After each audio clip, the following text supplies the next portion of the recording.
Rencontre ce jeudi entre le président Martelly et les membres du Conseil supérieur des salaires, CSS. Les discussions ont porté sur le problème qui affecte actuellement le secteur de la sous-traitance, notamment la question des 500 gourdes réclamées par les ouvriers du textile. À l'issue de cette réunion, le chef de l'État a fait remarquer qu'un consensus est en passe d'être trouvé autour de ce problème. Et lors d'échanges avec des journalistes, le président Martelly a abordé d'autres sujets. Il a dressé le bilan du travail réalisé pendant l'année 2013. Nous d'accord, il faut toucher au maximum comme ouvrier, mais pas tout lui-même, tout pas au-delà de ça là, parce que si là, au-delà, la fait pète, donc il faut nous d'accord sur ça. Et ça qui est intéressant dans la présentation que vous faites, c'est que une partie n'est pas d'accord. Ou du moins, vous êtes d'accord, oui, mais vous ne pas penser que c'est un avantage que la fête. Ça veut dire qui ça? Ça veut dire tout le monde va un petit morceau, tout le monde prend un petit morceau. Depuis longtemps, il a monté conseil supérieur salaire, il va déjà monter. Je veux dire, le président monté, si le président monté, c'est le président qui te conseille la fête. Donc si le conseil vient faire mon présentation, je ne comprends pas ni me poser la question. Si je des contre-propositions, je vais faire proposition. Mais à la fin de la journée, il a toujours revenu à conseil pour le faire travailler. Nous avons mis l'institution sous pied, nous voulons que l'institution soit forte, que fait travail, et que vienne crédible, et que grandit rapidement, mûrit, puis que fait travail. Et nous voulons que la population fasse l'institution soit confiance. Nous avons cherché des formules de telle sorte que nous accompagnons les ouvriers. Et nous faisons un pour pas perdre du travail, tout pas perdre du business. Si pas perdre du business, c'est un problème pour nous-mêmes l'État, parce que c'est un emploi qu'on a créé, pendant qu'on a créé un emploi pour nous quitter, on a perdu du business. Donc nous n'avons pas intérêt à ça. Donc 500 gouttes là sont chiffrés, elles ne représentent rien. Il faut qu'il est possible. Donc ce n'est pas faire de 500 gouttes. C'est ajuster, trouver la juste ligne pour que bon, pas oublier que religion pour la paix, c'est différentes religions qui réunissent.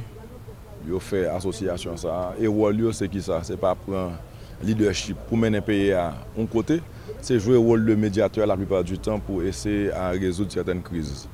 Donc entre religion pour la paix et la conférence épiscopale, quoi que on parle fait côté que yo dit a besoin de médiateurs pour une crise. Donc à ce niveau-là, tout est réglé, il n'y a aucun problème, tout le monde entend. L'idée, c'est jouer une solution, ce n'est pas qui est ce cap médiateur. Monsieur le Président, nous à la fin de l'année, c'est l'heure du bilan. Est-ce que jusqu'ici, vous êtes satisfait du travail administration et du gouvernement la motte? À 100%. Soulignons que le président Martelly a également pris part au lancement d'un programme d'accompagnement aux associations de chauffeurs de taxis touristiques, une initiative du ministère du Tourisme en collaboration avec la BRH. Désormais, des chauffeurs guides disposent d'une voiture flambant neuve pour assurer le transport des touristes. Ceci découle d'un programme du ministère du Tourisme, appuyé par la Banque nationale de crédit et la Banque populaire haïtienne, qui ont accordé chacune un crédit d'$1 million pour l'achat d'une centaine de voitures. Chaque véhicule coûte $30 000 environ, une somme que le propriétaire devra rembourser aux deux créancières sur une période donnée. Charles Castel, gouverneur de la Banque centrale, invité au lancement de ce programme ce jeudi au Palais national, a rappelé aux chauffeurs présents qu'il ne s'agit pas d'un don de l'État haïtien. Tout débiteur qui ne fait pas montre de régularité dans le remboursement perdra sa voiture. Le système bancaire peut faire du crédit, mais il faut que ce soit du bon crédit qui vienne avec sa garantie. Et je pense qu'avec ce programme, on va faire d'une pierre au moins deux coups. Le premier coup, c'est une cohérence avec le discours Haïti Open for Business et un effort de doter le pays d'une offre de transport convenable pour les voyageurs et pour tout citoyen. De son côté, la ministre du Tourisme a mis l'accent sur l'aspect sécuritaire du programme. De l'aéroport jusqu'à son lieu de destination, le touriste se sentira mieux accompagné. Stéphanie Balmire-Vildroin insiste sur l'image que devront projeter les chauffeurs guides, qui constituera un gage de sécurité. Messieurs les professionnels du transport touristique, aujourd'hui vous êtes porteurs d'une mission, celle qui veut que vous soyez les premiers responsables de la découverte du produit touristique pour tous ceux qui nous visitent. Vous avez la charge de les rassurer. Le président Michel Martelly, dont la présence a donné un cachet solennel au lancement de ce programme, appelle les chauffeurs à faire preuve de sens de responsabilité envers leur véhicule. Le chef de l'État mise sur ce programme pour faire progresser le secteur touristique. On a souhaité que dans 2 ans encore, les Mkwaza, nous avons dit, président, nous avons raison, nous sous 2, nous sous 3 machines, c'est ça nous voulons, c'est ça nous souhaitons pour nous. Ce programme, dont le lancement officiel a lieu ce jeudi, sera étendu à tous les départements du pays. Les chauffeurs guides du département de l'Ouest porteront un uniforme jaune et noir, visiblement identifiable. Ceux des autres régions porteront d'autres couleurs. Le président du Sénat, Dieuseul Simon Dera, pose certaines conditions avant de reprendre le dialogue avec l'exécutif, à savoir la publication dans le journal officiel Le Moniteur du nom des membres de la Cour supérieure des comptes choisis par le Sénat. Toute négociation qui n'est pas faite, il y a 16 ans pour l'échouer. C'est là, par exemple, le monde qui m'a des négociations, et puis il a joué sous le temps, avait dit qu'il a passé tout le monde dans la jouette. Il a dit qu'il a joué sous le temps, on a perdu du temps, et puis quand il n'a pas chaud, moi j'ai besoin de négociation, j'ai besoin de dialogue. Quand il a retourné chaud encore, alors quand la situation chaud, j'ai besoin de négociation, mais dialogue, et quand la situation frette, dialogue à négociation pas important encore. Donc c'est ça qui a créé le problème.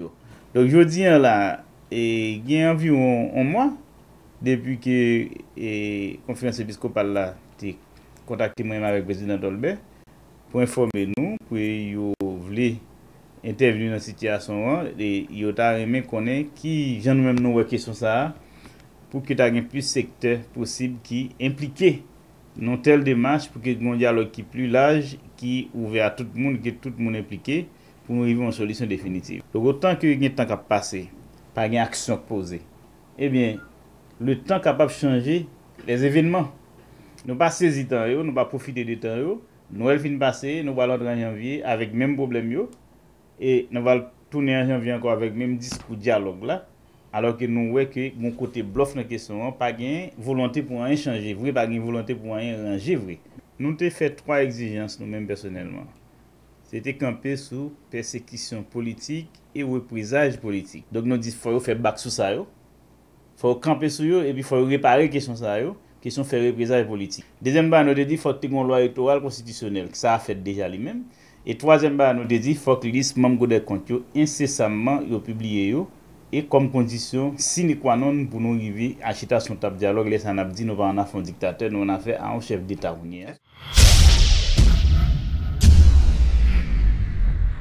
78 km de ravines corrigées, 175 citernes construites, 28 000 emplois créés, c'est le bilan des actions de la Direction départementale agricole de l'Ouest pour l'année 2013.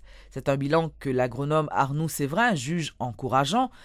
Il prévoit de poursuivre ses actions en 2014 en mettant l'accent notamment sur le développement des infrastructures, l'aménagement des bassins versants et la fourniture de services agricoles aux exploitants. Suivez les précisions de l'agronome Séverin. Dans l'année 2013, le ministère a bail direction départementale la possibilité pour que l'y rentre dans le projet de relance et triennal que le ministère mettait sous pied. Et dans ce sens, après passage samedi, tu as gagné un plan d'urgence que le ministère te permettre nous travailler pour aider, pour recapitaliser agriculteurs, entrepreneurs et consommateurs qui sont dans le département. Et comme perspective, nous après aller rentrer de plein pied dans ça nous les programme et triennal de relance agricole que le ministère mettait sous pied. Et programme ça, l'Ichita sous 3 axes renforcement institutionnel. Nous prenons le travail tout dans le développement des filières de sécurité alimentaire. Nous prenons le travail tout dans la fourniture de services agricoles publics aux entrepreneurs du secteur. Nous prenons continuer le travail tout dans le développement des infrastructures rurales et aménagement de bassins versants. Année ça, nous travaillons sur 35 ravines, nous travaillons sur près de 78 km de ravines. Nous allons continuer le travail pour que il y ait plus d'eau qui est capable de rester dans la tête de nous, il y ait plus de terre qui est capable de rester dans la tête de nous pour que les gens qui vivent en aval bassin versant soient capables de vivre avec plus de tranquillité, avec plus de sécurité. Les industries Accra ont procédé ce jeudi pour la deuxième année consécutive à une distribution de jouets à plus de 200 enfants de l'orphelinat d'Amabia et du foyer divin à Delma. Selon Marc-Antoine Accra, cette distribution n'est pas la seule activité caritative dans laquelle est impliqué son groupe. Il révèle que la Fondation Accra prend en charge l'éducation de 20 000 enfants, un exemple qui commence à inspirer d'autres entreprises ou encore des groupes privés. Donc je dis à moi, je voulais sentir que nous ne pas oublier, nous avons supporté, moi j'aimerais que y ait plus d'orphelinats qui participent. Parce que je dis à travers la Fondation, il y a plus que 20 000 petits monde que nous mettons l'école à travers la Fondation, appui à l'éducation. Je pense que je dis à c'est une opportunité pour nous montrer que les entreprises ont une participation sociale dans le pays. Parce que c'est très important pour que les petits gens sentent qu'il y a des gens qui veillent, il y a des gens qui croient dans eux. Et c'est eux qui ont venu pays. Et c'est sur eux pour nous miser aujourd'hui. Ce n'est pas moi seulement, c'est toute compagnie, c'est nous, médias, pour nous travailler, pour que nous renforcer, pour nous mieux encadrer les jeunes pays. C'est eux qui vont représenter nous demain. Donc je pense que aujourd'hui, ça m'a fait là, c'est pour que nous ayons un meilleur avenir, c'est pour que les petits puissent vivre dans le pays et puis que le fier que la vie de la caille. Donc je pense que aujourd'hui, c'est un moment historique, parce qu'année dernière, nous avons fait la première initiative ça. Et qui a marché assez bien. Année ça, nous avons augmenté les cadeaux que nous avons fait et différents divertissements que nous avons fait. Nous avons fait des messieurs que nous avons là aujourd'hui, tout le monde, même opportunité que nous avons, pas toute opportunité, mais pour nous montrer que là, ils ont encadré, là, ils ont une bonne éducation, que demain matin, ils ont n'importe qui ça voulait.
Au moins 17 voyageurs clandestins haïtiens ont trouvé la mort le 25 décembre quand le voilier qui transportait une cinquantaine de personnes fut intercepté par les gardes-côtes de l'archipel.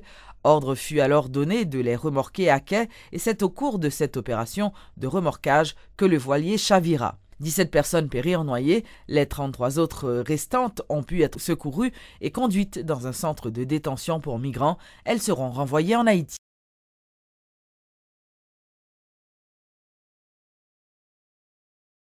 Le responsable de la fondation Éric Jean-Baptiste s'engage à supporter les familles des 8 personnes décédées lors d'une distribution de kits alimentaires à Carrefour. Elles avaient été tuées lors d'une bousculade devant le local des Sœurs Salésiennes à Côte-Plage 16. Incident déploré par M. Jean-Baptiste, pour qui la détérioration des conditions de vie explique l'affluence à cette distribution. Les forces de l'ordre n'ont pu empêcher le débordement d'une foule composée en grande majorité de femmes. Le commissaire de police de Carrefour, Franz Saint-Armand, révèle que lors de cette bousculade, des